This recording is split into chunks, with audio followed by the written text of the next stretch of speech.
সূর্য আর উঠবে না যদি বেলালের কণ্ঠে আযান না দেওয়া হয়। ও নবী গো, বেলালের কণ্ঠে আযান আরশে আজিম পর্যন্ত পৌঁছাইয়া যায়, কিন্তু আজকে আপনার নতুন মুয়াজ্জিনের আযান আরশে আজিম পর্যন্ত পৌঁছায় নাই। আরো একটা ঘটনা ঘটছে, কি নবী জানেন? বেলাল তো সারা রাত্র ঘুমায় নাই। আপনারা তো আল্লাহ তাআলার হুকুমে ঘুমিয়ে পড়েছেন নামাজ কালাম পড়ে, কিন্তু বেলাল তো ঘুমায় নাই। বেলাল না ঘুমাইয়া সারা রাত্র পর্যন্ত আল্লাহর দরবারে কান্না করেছে। বেলাল কান্না করছে এমন,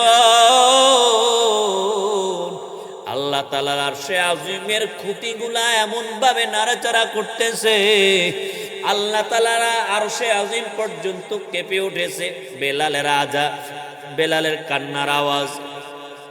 ও নবী গো, বেলাল আজান না দেওয়া পর্যন্ত সূর্য উঠবে না, আপনার টেনশন করার দরকার নাই। বেলালকে তাড়াতাড়ি আনেন, আর তাড়াতাড়ি তাকে দিয়ে আজান দেওয়ান। বেলালকে ডাক দেওয়া হলো। নবী কিছু সাহাবা একরামদেরকে পাঠাইলেন, ও সাহাবা একরাম, তোমরা আমার বেলালকে আনার জন্য যাও। বেলালকে আনতে গেল কিছু সাহাবা একরাম, গেলেন ডাকার জন্য। বেলাল আসলেন নবীর আগমন, নবীর আহ্বানের কথা শুনে। নবী আমাকে ডেকেছে, আমার মোহাব্বতের আমার নবী আমাকে ডাকছেন, আমি না যে কেমনে পারি।